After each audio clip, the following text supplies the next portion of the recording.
Hey guys, Hyper Mario 24 here, and today I'm going to talk about a certain topic that isn't Smash related and has been on my mind for quite a while now recently.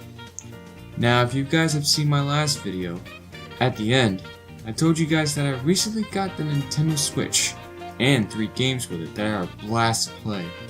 I fully completed Odyssey and still playing it to this day. Zelda's a great time, but hard as flip, and Sonic Mania is a retro grand time for me. I'm also excited for some future games coming for the system that I'm sure that I'm gonna have an empty wall before the end of this year. But despite all that, there's still one character, one franchise that I am hoping will make an epic return to this epic system, and that is Wario. Now, let me explain. I know Wario has already appeared on the Switch for Mario Kart 8 Deluxe, and he probably will appear on more spin-offs in the future, but I'm mostly talking about the games that Wario has had a spotlight in, and what people probably remember him for. And no, I'm not talking about the darn WarioWare games. Nah, it's the one series that made Wario stand out above the rest, and that's the Wario Land series, baby. This is the one series in the Mario universe where you can play as the greedy anti-hero and bash into enemies, collect coins, and occasionally save the day. There's also many power-ups and hats in certain titles that can give Wario a boost to his abilities, and each one has a unique gimmick to them that makes each one stand out from the rest. The gameplay is also its own beast. For attacking enemies, you use Wario's signature shoulder badge that has been a staple of the series, and use power-ups to take them out very easily. But here's another weird method. You can also jump on enemies, pick them up, and throw them at each other like enemies like a projectile. It's very cool. It's a really unique gameplay style that has many puzzles, fun level design, and way more interesting story plots than your usual damsel in distress. It's also this uniqueness that I believe that no other game has done yet, and it's because of that style that made Wario really stand out as a character all his own. But here's the thing, the latest Wario Land game to date is Wario Land Shake It, and it came out in 2008, and right now we are currently in 2017. You see what I'm saying here? That means it's been 9 years, I repeat, 9 years since we've seen Wario in another adventure game, and I'm puzzled as to why we haven't seen Wario in his latest treasure hunting adventures yet. Alright guys, right now I'm gonna be real with you. Personally, even though that I am a huge fan of Wario and everything he does, out of all the 6 Wario Land games, the only Wario Land games I played is Wario Land 4 and Wario Land Shake It. I know, I sound like a really lame Wario fanboy right now. But I will say that these 2 games got me absolutely hooked on Wario, his games, and his character. Wario Land 4 was the first Wario game I ever played, and at first glance, I thought this game was weird and out of place. And it is. But after sinking my teeth into it for a couple of hours, I was hooked. It introduced me to some of Wario's insane power-ups, treasure hunting gameplay, and somewhat of a nice soundtrack.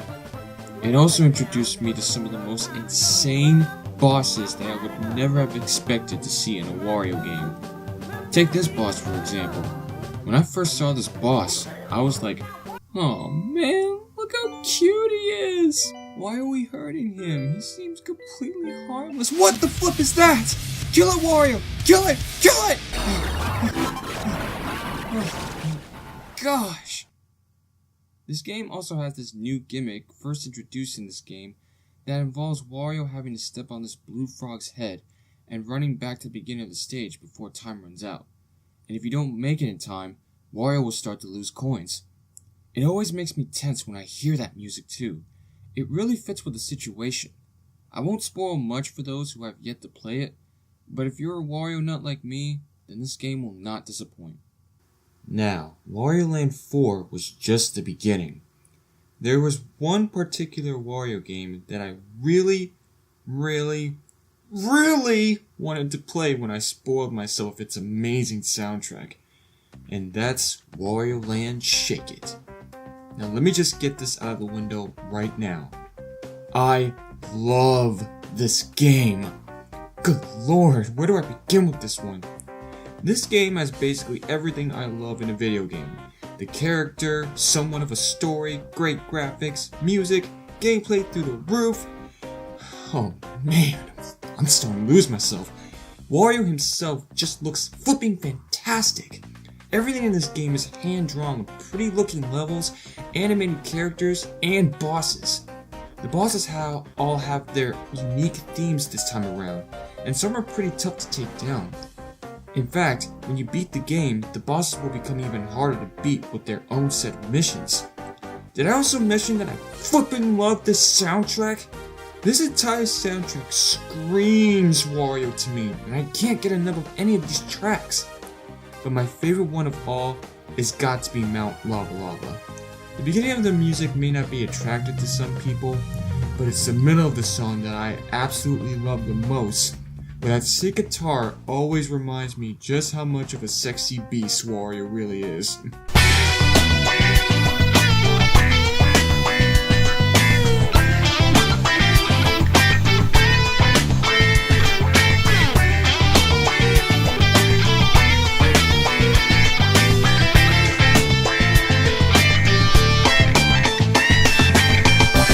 And let me tell you guys something else.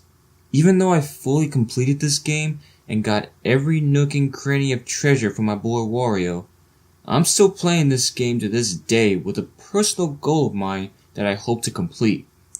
I plan to fill Wario's money bag to the fullest of extent of cash, and I've made pretty good progress so far. That's just how much I love this game, people, and I hope I never stop playing it. Alright, now that I've told you guys my experiences of these two games, you guys are probably wondering now, why am I telling you all this? Well, to show you guys that I had a great and fun time with just two games from the Wario Land series, and I didn't find anything particularly wrong with these games at all. I'm not saying the games are perfect, no game is, but these games will be one of my most treasured games of Wario for all time. And I do plan to play the other Wario games sometime in the future when the budget allows for it. And that my 3DS is still alive at that time. But I'm so upset that when I get to play the rest of the Wario Land games, it'll be the end of my treasure hunting adventures with Wario, because like I said, there are only 6 Wario Land games, with the latest one being Shake It. Which brings me back to my question as to why the series has been on hiatus for so long. I mean, the latest Wario Land game, Shake It, didn't do so bad at all. It had a really decent passable score. So, what's the deal? Is Nintendo just out of ideas for Wario like their other IPs? Or are they just giving up on the series and just keeping Wario as a character for you to pick if you don't like any of the other characters in the Mario series? That's what it seems like nowadays, and that just makes me sad.